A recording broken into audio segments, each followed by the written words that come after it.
Today we're going to be talking about subclasses that just do not hit the mark and are probably bad either for roleplay or mechanical reasons. In my opinion, not only does a good subclass give you flavor, however, usually they're going to go towards a certain dream that you have or a certain fantasy. For example, subclass that isn't on this list, the Death Domain Cleric. Even though it's not traditional, there's still people who want to play a character that serves or is indebted to a god of death.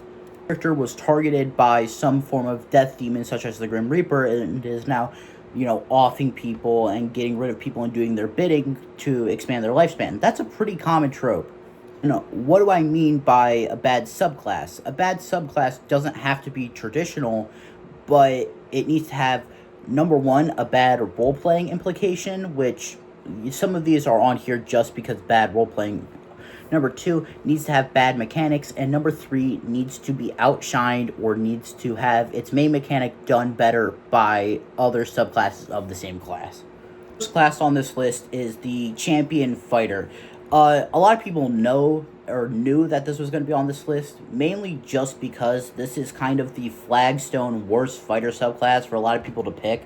The main ability of this subclass is improved critical, meaning that anytime you roll a 19 or 20, you critically hit, but at the same time, you are just as likely to roll any other number on the dice as a 19 or 20, so why does this exist?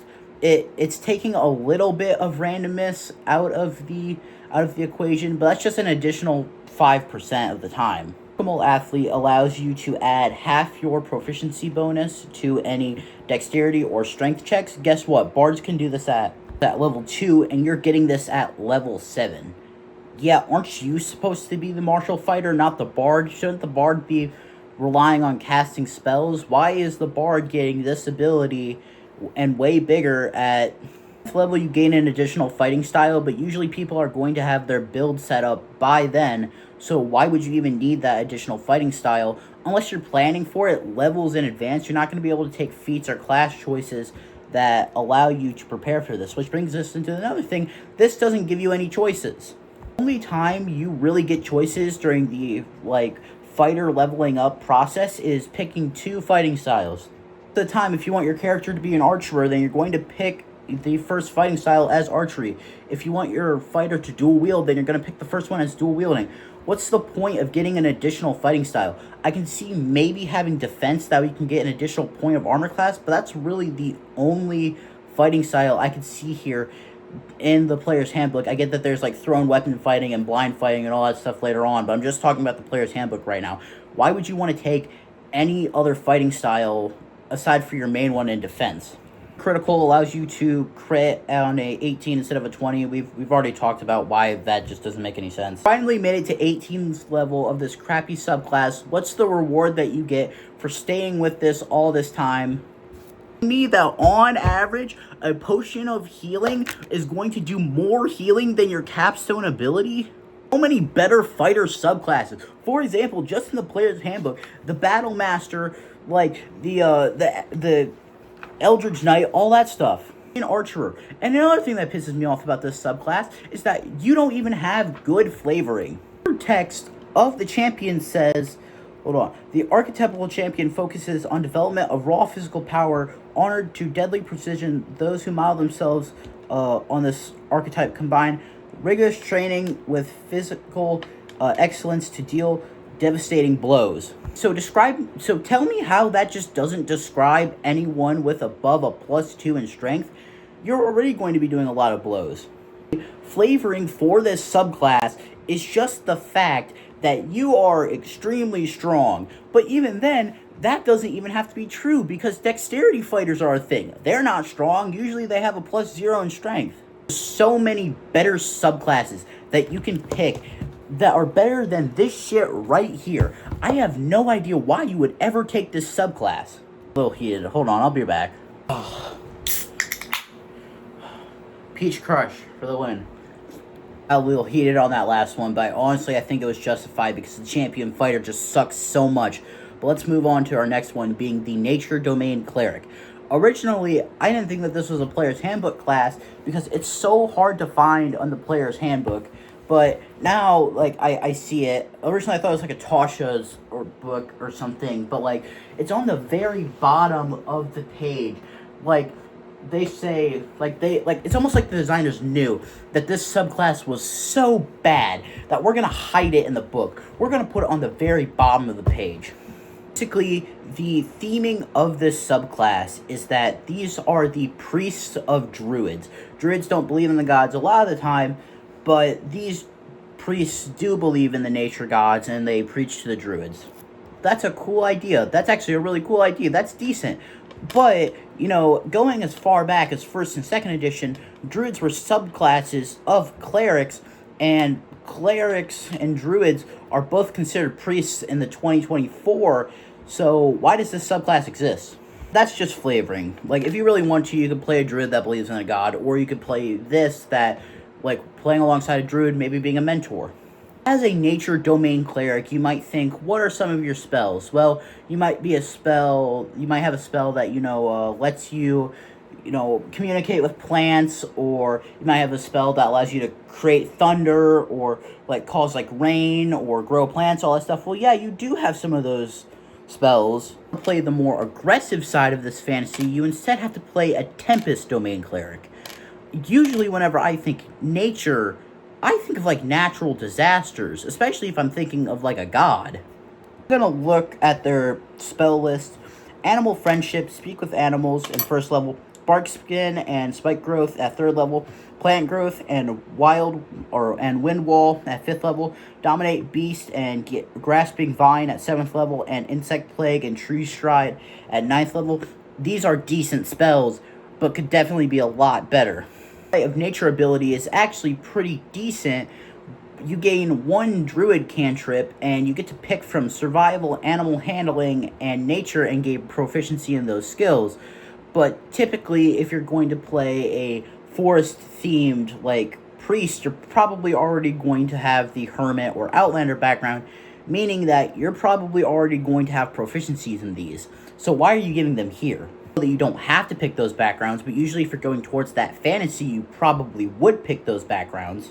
Channel Divinity is charm animals and plants. It basically allows you to calm down animals and plants that are trying to attack you in a radius. But the spells that you have already allow you to do that. Like Animal Friendship, Speak with Animals, that will allow you to pretty much do the exact same thing as your Channel Divinity. For some reason, you gain proficiency with heavy armor. You know, this might just be a me thing, but typically whenever I think of someone out in the woods holding their staff and doing, like, little nature magic, I don't think of them in full plate mail. I think of them in, like, maybe a poncho or maybe a robe. You gain Divine Strike, which once again kind of goes against the theming of a nature hermit priest.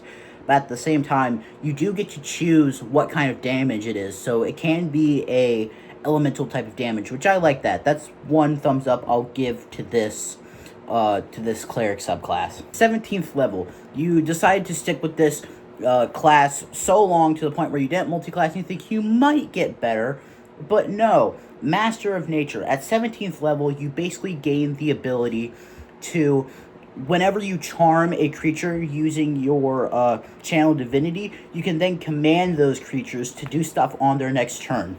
For a Priest of Nature, that doesn't sound like a 17th level ability. Why would you ever play this subclass instead of just playing a druid?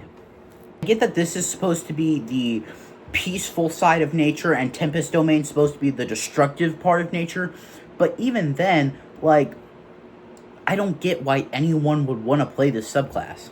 When there is more specific nature-themed subclasses like Tempest, like I've already mentioned, and Twilight Domain, which is the night. It's like the moon and the stars, all that stuff. That's also considered nature, at least in my opinion. And finally close my copy of the Player's Handbook because this next one isn't in the Player's Handbook. I tell you that this next subclass is so restrictive that 99% of D&D characters won't be able to play it.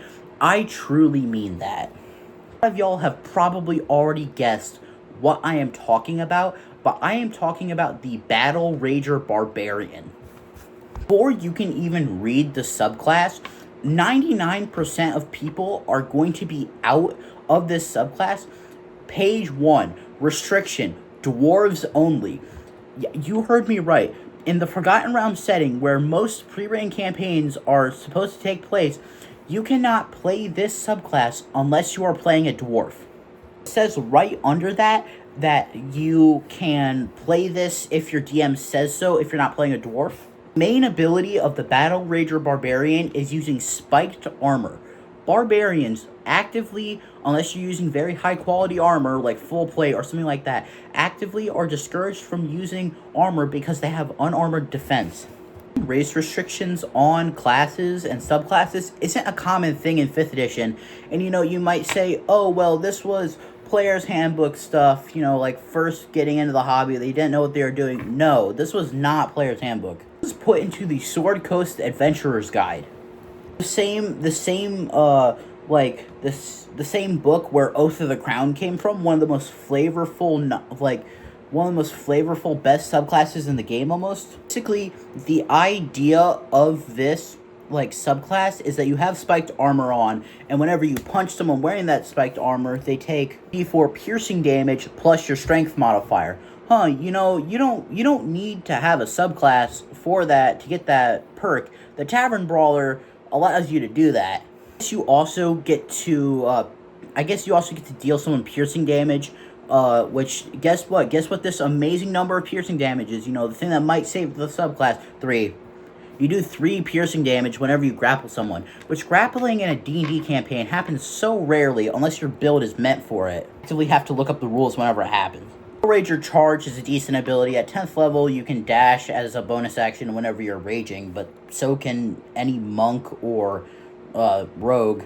That's what the 14th big final ability is. Retribution. Whenever you attack someone, it doesn't matter if you're raging or not, they just take 3 additional piercing damage. I could rant on this subclass all day because I personally think that this is the worst subclass in D&D 5th edition. It doesn't have an excuse. Restrictive, the abilities that it's wanting you to use barely gets used. Class features are situational at best. Barbarians wear armor, which is giving them a weakness. Class restricted, so it's race restricted, so there's not even a reason to play it. You want to know what the worst sin of this subclass is?